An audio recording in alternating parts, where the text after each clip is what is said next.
Hello world, I am Joan from the Los Angeles area, and I am a mixed media sculptor. I am the Maloof Fellow, and one of my interests is making instruments.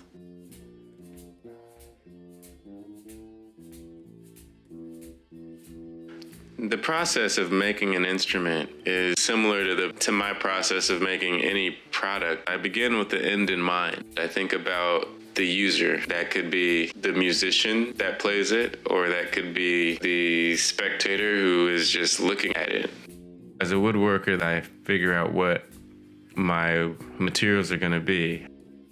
Most guitars originally are made of wood, a resonator box, which could be wood or a gourd or anything that holds air. And then the surface is wood, and it's a softer wood because when the strings move, the wood vibrates back and forth, and that creates the sound. I needed to pick a softer wood for the body and specific densities and qualities for something that would sound good. And then I wanted something that would also look good the way I want it.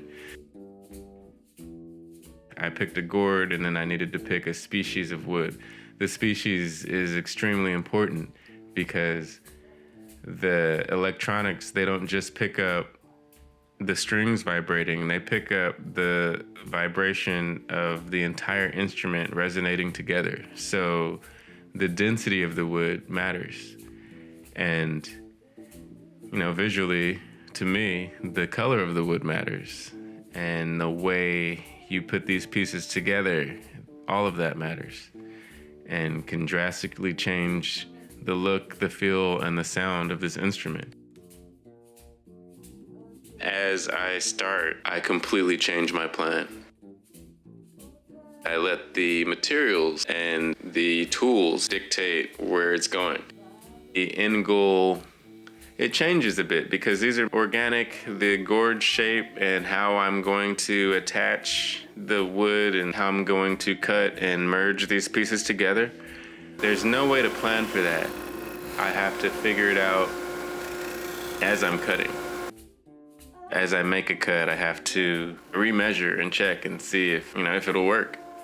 The guitars are particularly interesting to me because I'm using a very standard and common setup. There's a really mainstream type of guitar today. If a professional musician is looking for a guitar, they're basically the same designs and specs that known companies like Gibson and Fender created a long time ago. I wanted to stick to that just because more humans on the planet are familiar with it. This is an instrument that I could hand to anybody in the world, and if they are a musician, they'll know what to do with it. But the material choice and the structure, that's all freeform organic. So I'm merging this new technology and this very familiar specs with my sculptural process. As I'm figuring out how to fit these things together, I'm also making sure that they fit the technical requirements so that it's an instrument that is easy for an artist to perform with and make it sound how they want it to sound. I never thought about why I wanted to make a guitar. I just wanted to make a guitar.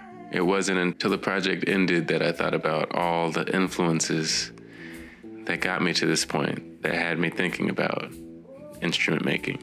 Influences like my father, who is a radio journalist, but also a musician.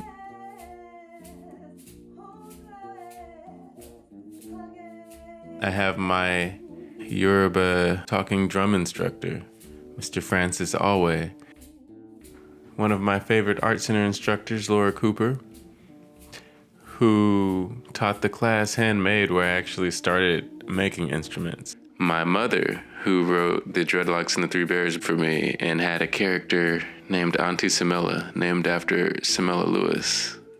In her book, this character was also a carpenter, and she worked with wood and was able to repair a rocking chair. And then ironically, here I am at the Maloof, where he's famous for rocking chairs and woodworking.